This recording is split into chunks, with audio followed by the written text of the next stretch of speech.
Assalamualaikum warahmatullahi wabarakatuh.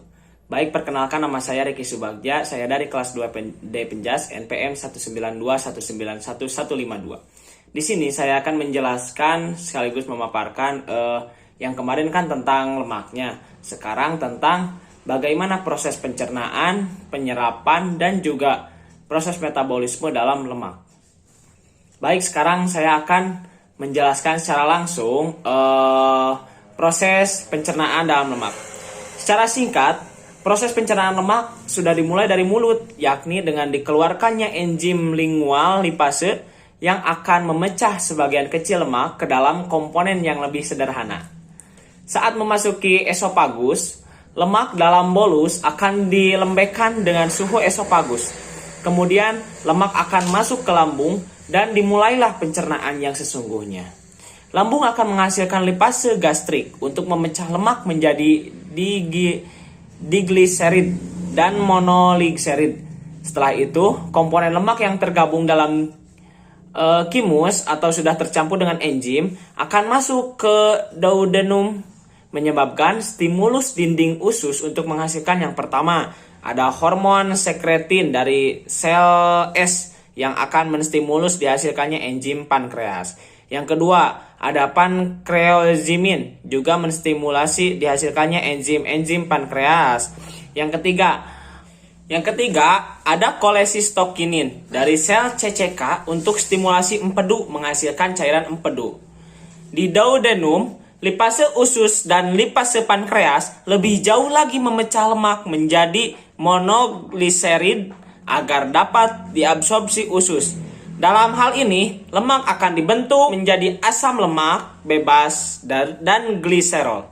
Selain itu, empedu yang distimulasi hormon CCK akan menghasilkan garam empedu untuk kemudian berikatan dengan lemak membentuk misel. Misel akan digunakan untuk mengangkat asam lemak rantai panjang ke dinding usus agar bisa diabsorpsi. Asam lemak rantai panjang selanjutnya akan diabsorpsi masuk ke sel absorptif usus, kemudian berubah bentuk menjadi trigliserida, lalu bergabung atau diselubungi. Protein membentuk kilomikron.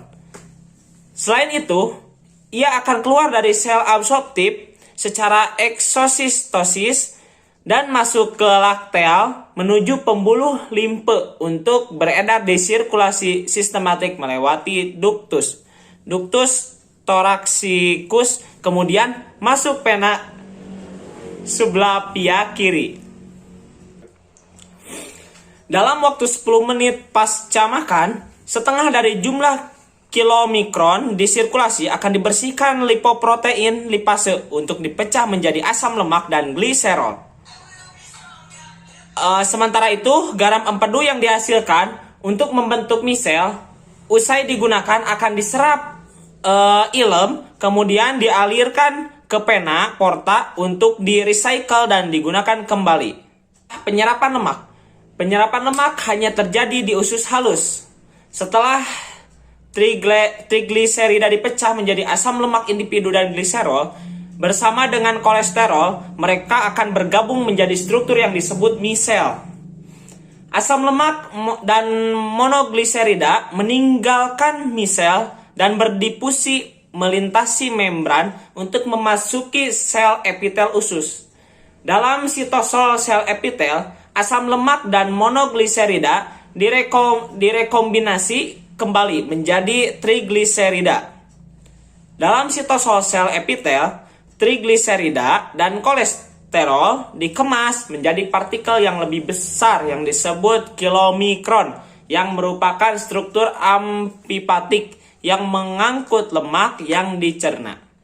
Kilomikron akan melakukan perjalanan melalui aliran darah untuk memasuki adiposa dan jaringan lain dalam tubuh. Kemudian yang terakhir ada proses metabolisme lemak.